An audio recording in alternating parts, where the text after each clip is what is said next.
Hey y'all, it's Johnny. Gonna check out the Aglaia UV light, handheld UV flashlight. When I first ordered this, I thought it was going to be kind of a smaller light. It's actually, as you can see by my hand, it's actually a pretty good size. That face is about 2 inches wide.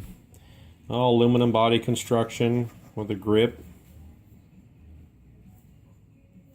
It's a nice looking light.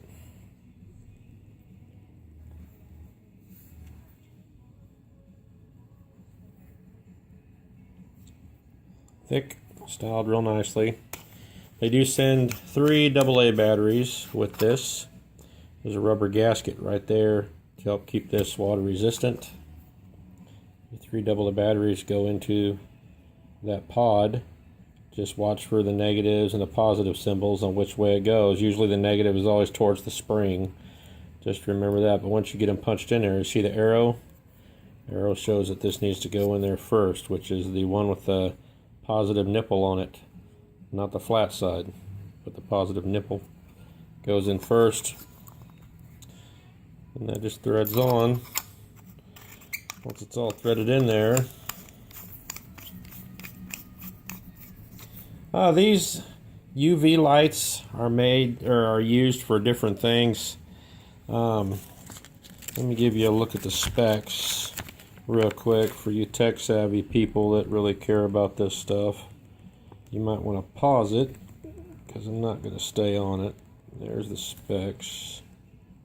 But the uses on these, anywhere from checking out a hotel room to make sure it's sanitary and it's cleaned right, make sure everything's been washed, looking for pet stains, pet urine stains, or if your pet's made a mess and you want to make sure you've got it all thoroughly cleaned up, you can also use it as that. They're used for detecting counterfeit. There's markings on different currency and different passports and stuff like that. That's detected with UV lights. It's for checking things like that. And there's some even insects, scorpions and stuff you could see at night. You can check for fuel leaks. There's additives in fuel leaks that a UV light will show, so you can see if there's fuel leaks and things. So many different uses for the UV light. But as far as the UV light goes, it's a pretty nice one. Has your wrist strap on the butt end of it. Like I said, everything's solid aluminum, real nicely made. It's not a zoom, it's not an adjustable, it's just a fixed light. Here's your switch, just a simple on-off. There's different plastics and stuff that react to the UV light, like that little piece of plastic that come on the batteries that came with this. I don't know if you could see that. Let's get it by itself. See how that thing's glowing? See it when I barely get it on there.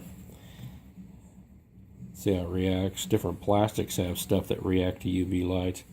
And then there's different paints where something might look like there's hardly anything at all. It might look normal. You just barely get a haze of that paint. Put it on even thinner. Once you get that light across it, see it glow? I mean, it just brightens up. Where a normal naked eye, you really wouldn't know it was there once you get that across it. So they're pretty neat, real handy. I mean, if you got the use for it. But this one's made real well. So if you're needing something like this, this is a nice one for sure. I have other Aglaia products and they've been real well. They've lasted. I mean, since I've had them, I've never had a problem with Aglaia lights or solar lights even that I've had of theirs. So it's a good brand. But this one's made solid. It's made real nice. So wanted to give you a good look at it. There you go.